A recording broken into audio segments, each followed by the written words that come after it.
Bismillahirrahmanirrahim. Bismillahirrahmanirrahim. Assalamualaikum warahmatullahi wabarakatuh. Selamat berjumpa lagi dengan saya Rajudin Organi dari Banjarmasin. Saya adalah penulis buku berjudul Tragedi Intan Trisakti. Ya. Pada kesempatan ini saya akan berbicara, akan membacakan tepatnya salah satu judul tulisan saya dalam buku Tragedi Intan Trisakti ini. Ya. Buku ini saya tulis berdasarkan berita-berita, tulisan-tulisan di koran atau surat kabar yang saya clipping.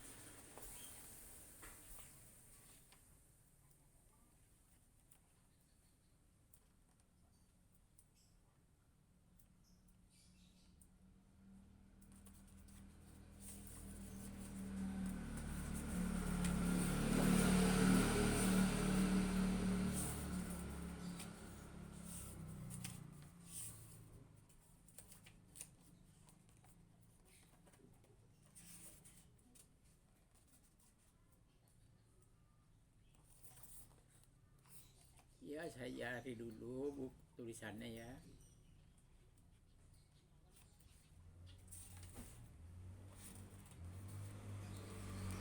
Ya.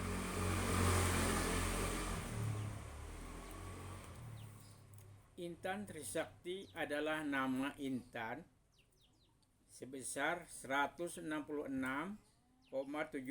karat yang ditemukan pada tanggal 26 Agustus 1965 oleh sekelompok pendulang intan berjumlah 24 orang di bawah pimpinan Haji Marslam. Mereka menemukannya di lokasi pendulangan intan Sungai Tiung, Kecamatan Cempaka, Kabupaten Banjar ketika itu.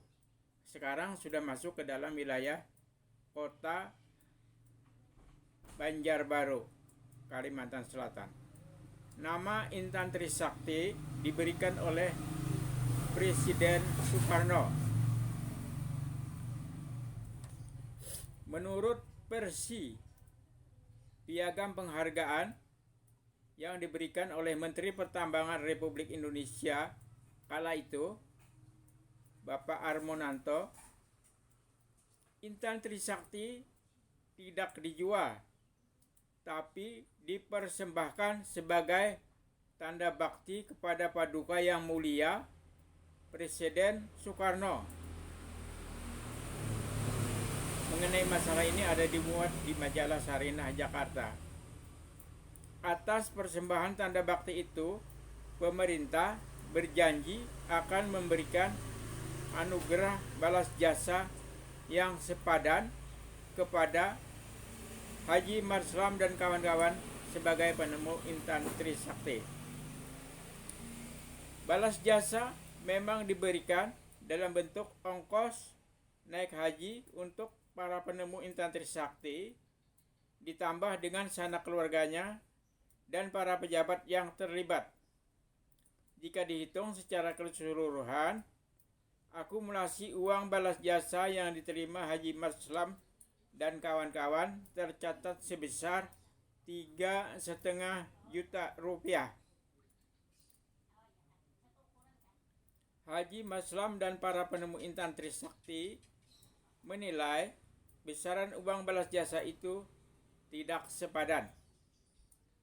Menurut mereka, besaran uang balas jasa yang sepadan adalah 10 triliun. Beberapa tahun kemudian, mereka berusaha meminta tambahan uang jasa kepada pemerintah Orde Baru tetapi hasilnya nihil.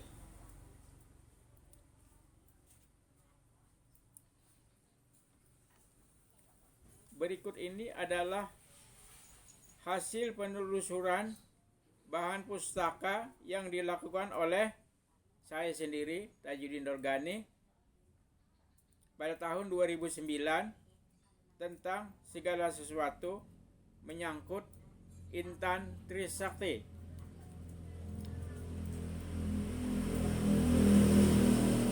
Tulisan ini saya susun secara kronologis, dimulai pada tanggal 22 Agustus 1965 pada hari Minggu pukul 1 sampai pukul 2.30 WITA malam hari ya. Haji Maslam, salah seorang pendulang intan di Kecamatan Cempaka, bermimpi menggiring ratusan kerbau menuju ke sebuah bukit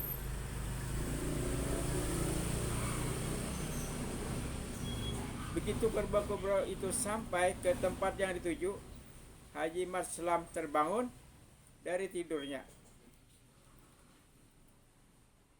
Haji Maslam ketika itu berstatus sebagai kepala kelompok pendulang intan dengan anggota berjumlah 22 orang.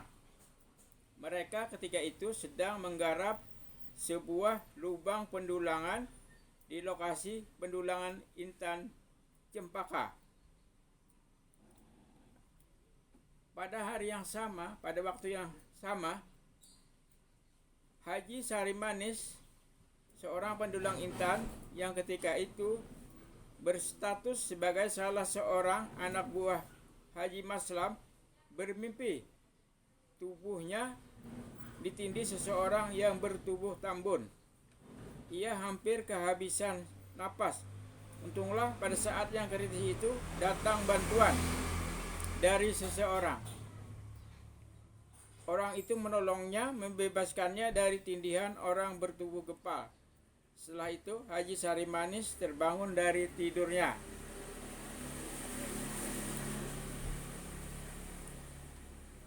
Di tempat lain, maksud saya di rumah lain, Haji Maskur bin Haji Jerman, seorang pendulang intan yang ketika itu juga berstatus sebagai seorang anak buah Haji Maslam, bermimpi melihat sejumlah mayat berserakan di bibir mulut lubang pendulangan intan yang sedang mereka garap sejak beberapa hari yang lalu.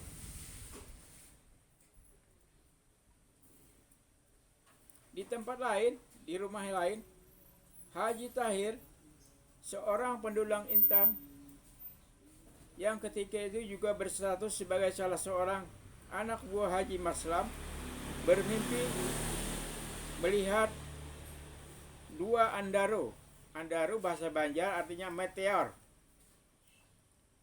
Satu andaru jatuh ke dalam lubang pendulangan intan dan satu andaru yang lainnya jatuh ke atap rumah Haji Maslam. Di tempat lain, di rumah lain maksud saya, seorang ulama warga kota Kecamatan Cempaka yang tidak bersedia menyebutkan namanya bermimpi melihat kota Cempaka dilanda banjir bandang. Itu awal-awal pertama ditemukannya intan Trisakti. Semua mimpi tersebut diyakini sebagai firasat bahwa Haji Maslam dan kawan-kawan akan memperoleh intan besar yang di kemudian hari diketahui sebagai intan Trisakti. Ya, selanjutnya berpindah kepada hari lain. Tepatnya hari Kamis 26 Agustus 1965 pukul 11 siang hari ini, Haji Mastiah, seorang pendulang intan, anak buah Haji Maslam, sedang mengerjakan tugasnya sebagai pengayak batu dulangan. Batu dulangan yang masih didekati tanah liat itu dibersihkan dengan air. Tangannya yang terlatih mengaduk-aduk batu dulangan itu. Batu-batu kecil yang lolos dari lubang ayakannya langsung masuk ke dalam linggangan yang sengaja dipasang di bawahnya. Setelah bersih, batu-batu besar yang tersisa di dalam ayakan dibalik-baliknya dengan hati-hati.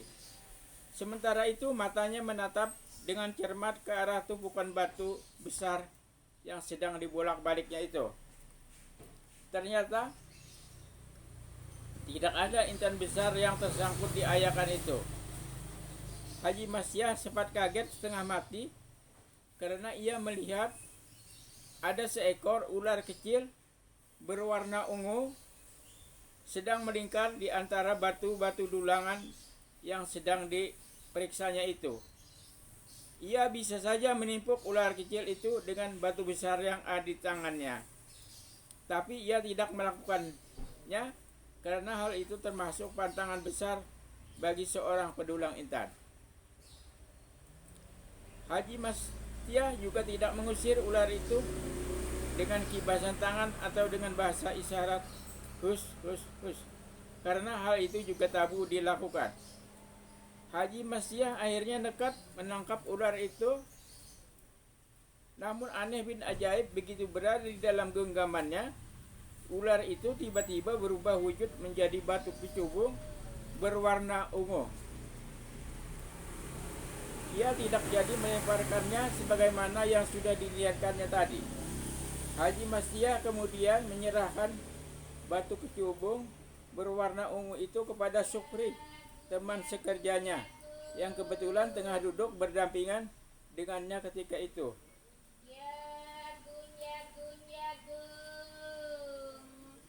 Ketika itu Sukri juga bertugas sebagai seorang pengayak batu seperti halnya Haji Masyah.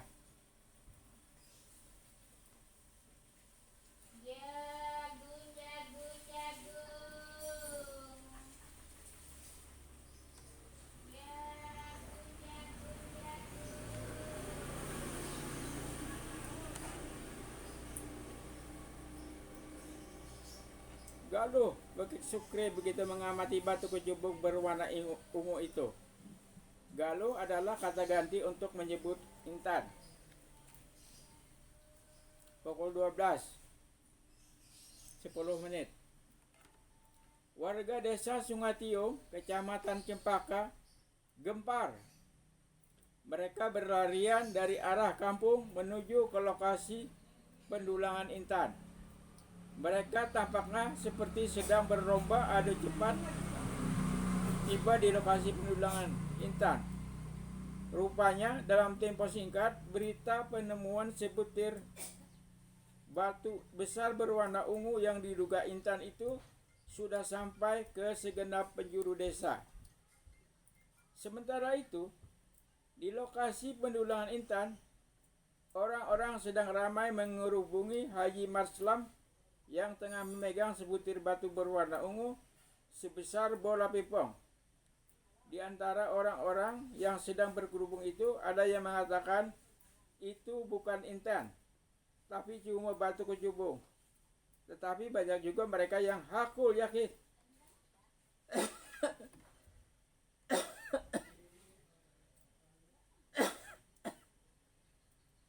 itu intan.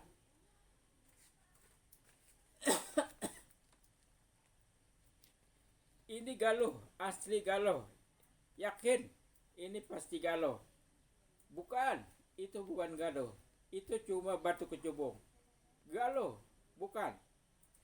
Tiba-tiba di antara mereka ada yang mencabut mandau dengan maksud membelah batu ungu itu menjadi dua. Jika belah berarti batu, jika tidak berarti intan. Tapi orang-orang serentak mencegahnya karena hal itu tidak akan menyelesaikan masalah, sebaliknya malah menimbulkan masalah. Sudah. Bagaimana kalau kita semua sama-sama pergi ke rumah Pak Kades saja? Biar beliau yang memutuskan apakah benda ini intan atau cuma batu kecubung. Akur. Mereka lalu berbondong-bondong meninggalkan lokasi pendudukan intan menuju ke rumah bak kepala desa yang terletak di jantung kota Cempaka.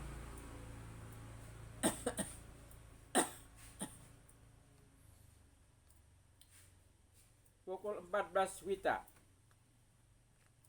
Begitu rombongan Haji Maslam dan kawan-kawan tiba di rumah Bapak Kepala Desa,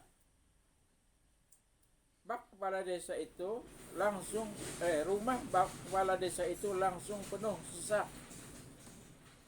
Penduduk tidak hanya berdesak-desakan di rumah, tetapi juga di sekeliling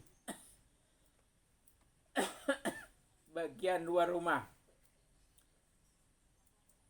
Rumah Pak Kades ketika itu seperti kapal yang tengah berada di tengah-tengah lautan manusia. Bapak Kepala Desa ternyata tidak dapat memastikan apakah itu intan atau cuma batu kecubung. Mereka kemudian bersepakat untuk membawa batu ungu itu ke hadapan Bupati Banjar.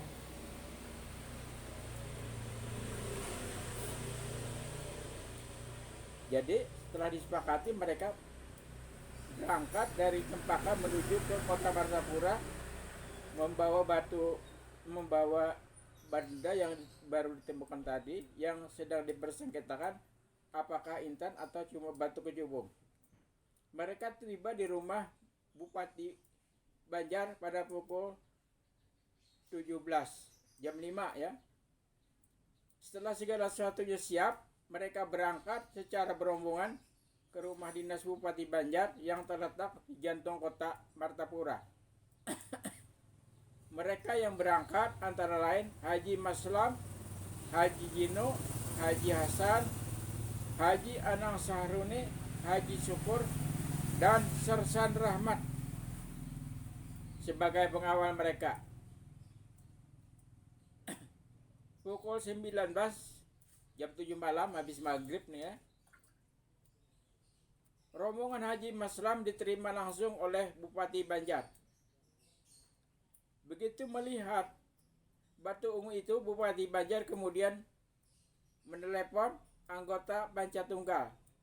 Mereka diminta datang untuk menjadi saksi penemuan batu ungu yang sangat menakjubkan itu. Selain itu, Bupati Banjar juga memanggil seorang ahli intan untuk memastikan apakah batu ungu itu intan atau cuma batu kecubung. Tidak lama kemudian, orang-orang yang dipanggil Bupati Banjar berdatangan satu demi satu.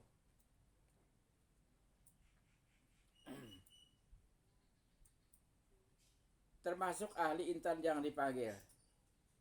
Begitu tiba, ahli intan segera melakukan pemeriksaan dengan menggunakan alat penguji intan yang dibawanya. Tidak lama kemudian ahli intan memastikan bahwa batu ungu itu adalah intan, bukan batu kecubung. Pendengar penegasan itu, Haji Maslam dan kawan-kawan segera mengucap syukur dan beberapa orang diantaranya langsung sujud syukur kesukaan sebagai tanda syukur. Pukul 21, pukul 9 malam, tiba-tiba mereka berkumpul di rumah dinas Bupati Banjar dikejutkan oleh teriakan kebakaran. Ternyata yang terbakar adalah Pasar Batuah Martapura, yakni pasar bertingkat 2 yang terletak persis di seberang jalan rumah dinas Bupati Banjar.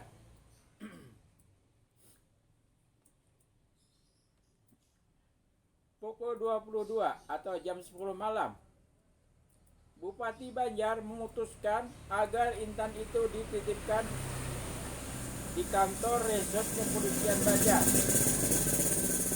Karena sangat riskan jika intan itu dibawa pulang kembali ke Cempaka pada malam hari itu juga. Salah-salah mereka akan dirampok orang di tengah jalan. Haji Maslam tidak setuju dengan keputusan Bupati Banjar. Mereka ingin membawa Intan itu pulang kembali ke Cempaka pada malam itu juga. Mereka yakin tidak akan terjadi apa-apa di tengah jalan. Apalagi mereka ketika itu dikawal oleh seorang anggota polisi. Namun keputusan Bupati Banjar didukung oleh anggota Panca Tunggal lainnya. Tidak ada pilihan bagi Haji Maslam dan kawan-kawan kecuali menitipkan Intan itu di kantor resort kepolisian Banjar. Penitipan itu disertai dengan tanda terima yang ditandatangani oleh Bupati Banjar, Damdim, dan Res Kepolisian Banjar, dan disaksikan oleh 6 orang saksi yang ikut membubuhkan tanda tangannya.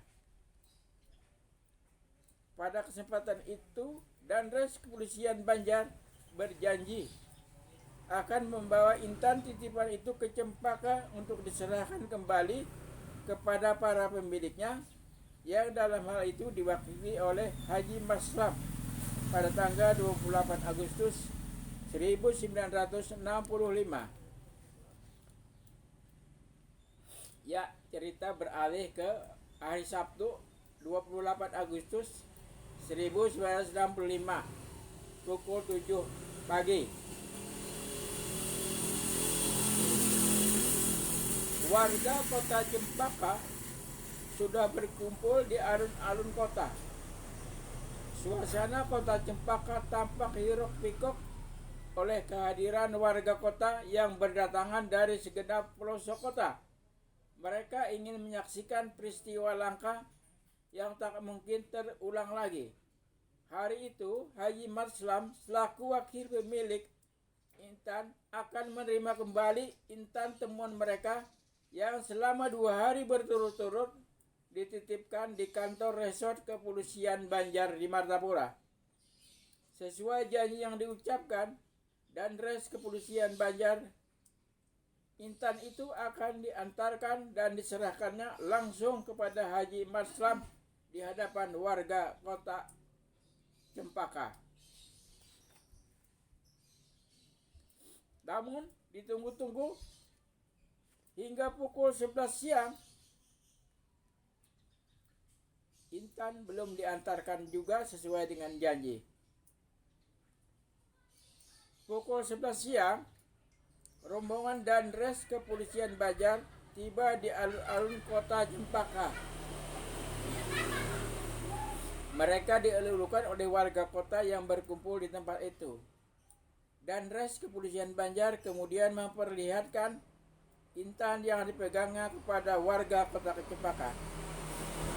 Tetapi Intan itu ternyata tidak diserahkan kembali kepada Haji Maslam sesuai janji dan Res Kepolisian Banjar.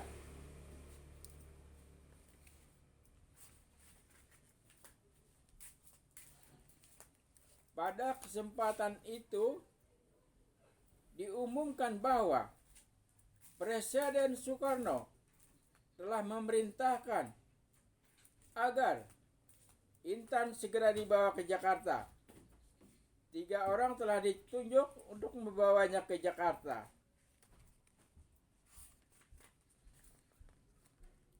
Pukul 14 WITA, Haji Maslam dan para penemu Intan lainnya berunding untuk merumuskan bagaimana caranya agar beberapa orang di antara mereka dapat ikut serta berangkat ke Jakarta. Ya, jadi jika Intan dibawa ke Jakarta, maka para penemunya beberapa orang juga ingin ikut ke Jakarta. Ya, itu sedang mereka rundingkan pada pukul 14 itu ya. Pukul 13, jam 1 siang,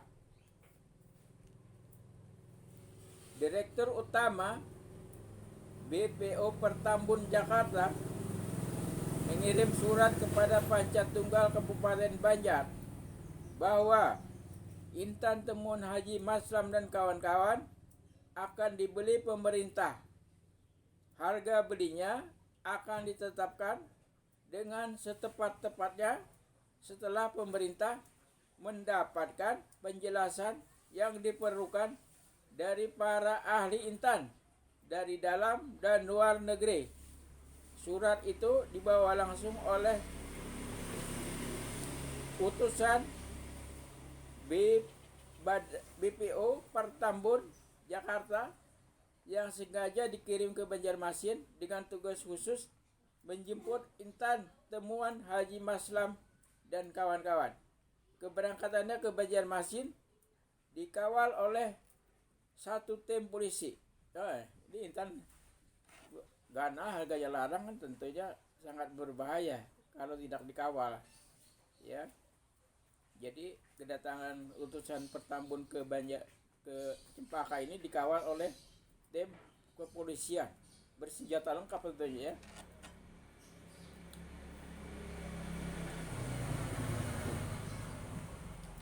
Beralih ke hari Minggu 29 Agustus tahun 1965.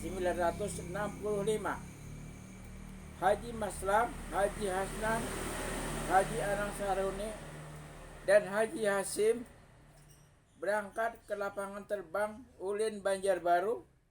Mereka ingin bergabung dengan rombongan Bupati Banjar dan Danres Kepolisian Banjar yang akan berangkat ke Jakarta pada hari itu juga. Pukul 10. Ternyata kursi yang tersedia di pesawat terbang Garuda Indonesia Airways tujuan Jakarta sudah terisi penuh. Mendengar penjelasan itu, Haji Maslam jatuh pingsan. Situasi di lapangan terbang Udin Banjarbaru menjadi mencekam. Karenanya, pada saat itulah pesawat terbang Garuda Indonesia Airways yang membawa rombongan tiba di lapangan terbang Udin Banjarbaru.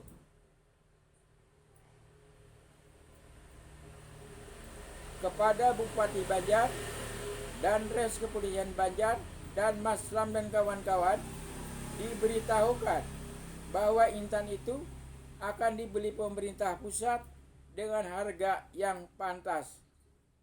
Penetapan harga yang pantas itu akan dilakukan pemerintah setelah mendengar penjelasan para ahli mengenai kualitas fisik Intan dan perkiraan harga jualnya di pasaran internasional. Namun sebelum kesepakatan harga tercapai, pemerintah akan segera memberikan uang per skor sebesar 200 juta rupiah. Mendengar penjelasan itu, Maslam siuman. Pada saat itulah Intan diserahkan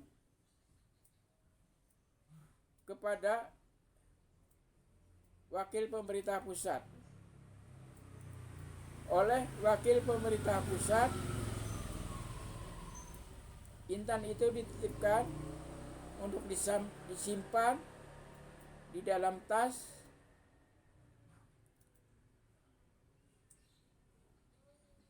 salah seorang penumpang pesawat Garuda.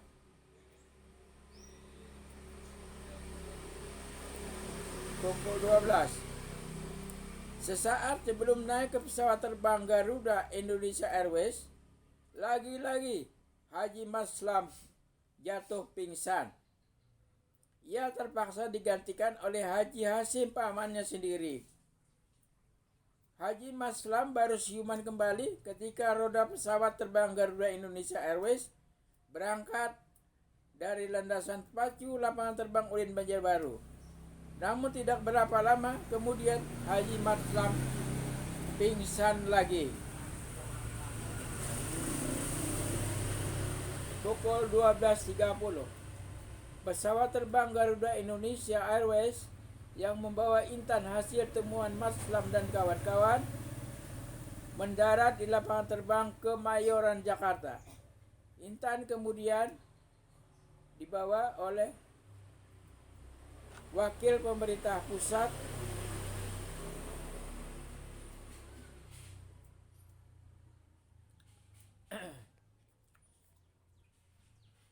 Ya, cerita berpindah ke hari Senin 30 Agustus 1965.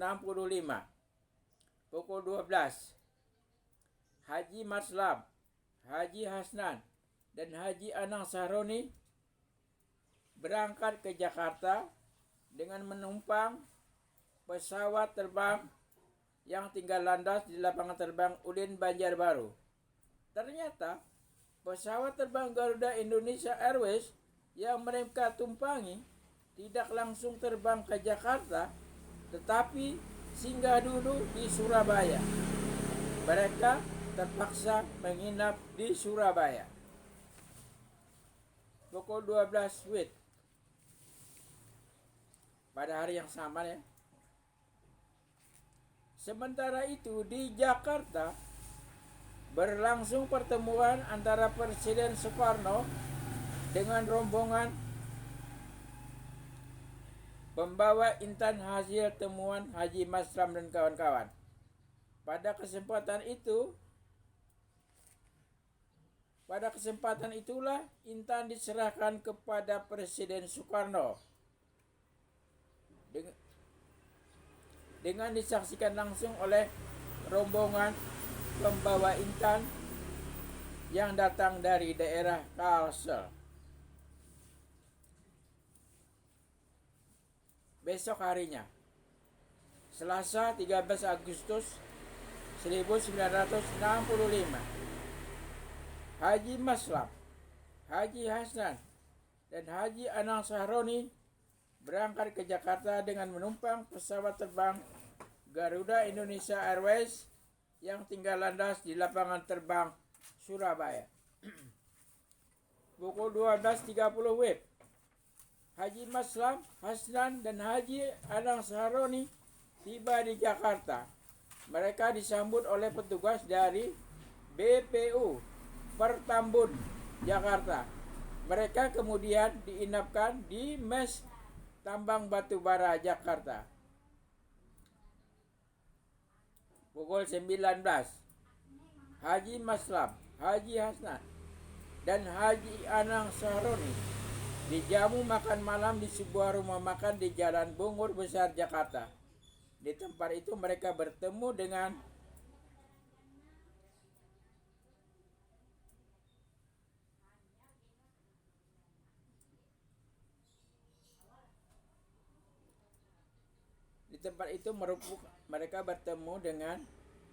orang-orang yang menyerahkan Intan Trisakti kepada Presiden Soekarno. Pada kesempatan itulah Haji Maslam diberitahu bahwa Intan sudah diserahkan kepada Presiden Soekarno pada hari Senin 30 Agustus 1965. Besok harinya, Rabu 1 September 1965, Maslam dan rombongannya dibawa berkeliling kota Jakarta. Mereka diinapkan di Hotel Indonesia, hotel terbesar dan termegah di tanah air ketika itu. Setelah itu mereka dibawa berkeliling kota Bandung. Pada kesempatan berada di Jakarta ini, Maslam sempat meminta pihak yang berkepentingan untuk membantu bagaimana caranya supaya mereka dapat bertemu langsung dengan Presiden Soekarno. Sesuai dengan prosedur resmi, pihak protokoler istana ketika itu berjanji akan menghubungi para ajudan supaya Maslam dan rombongannya dapat bertemu dengan Presiden Soekarno. Tapi karena padatnya jadwal acara yang harus dijalani Presiden Soekarno, maka Maslam dan rombongan tak kunjung dipanggil untuk bertemu. Kamis 2 September 1965, Presiden Soekarno memberi nama Intan Trisakti untuk intan hasil temuan Haji Maslam dan kawan-kawan. Senin 6 September 1965, setelah berada di Surabaya, Jakarta, dan Bandung selama 7 hari 7 malam, Maslam dan rombongannya hari ini pulang kembali ke Banjarmasin dan tiba kembali di kota Cempaka. Demikian cerita awal saya tentang penemuan intan Trisakti. Insya Allah ceritanya akan disambung lagi jika saya punya kesempatan di lain waktu. Kepada para penyimak channel saya berharap agar Anda tidak ragu-ragu memencet tombol subscribe agar channel saya ini bisa berkembang sebagaimana mestinya.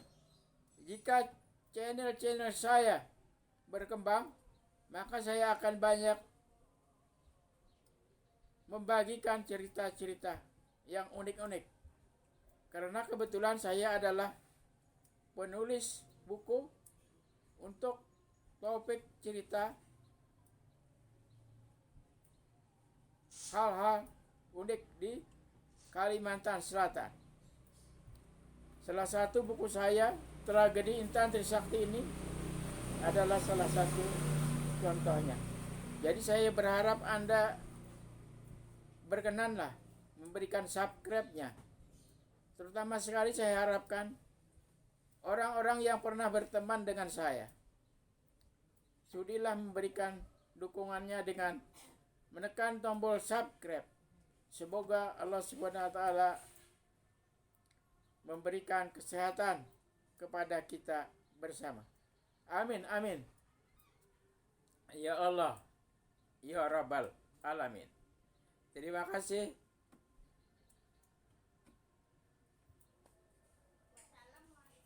Wassalamualaikum warahmatullahi wabarakatuh.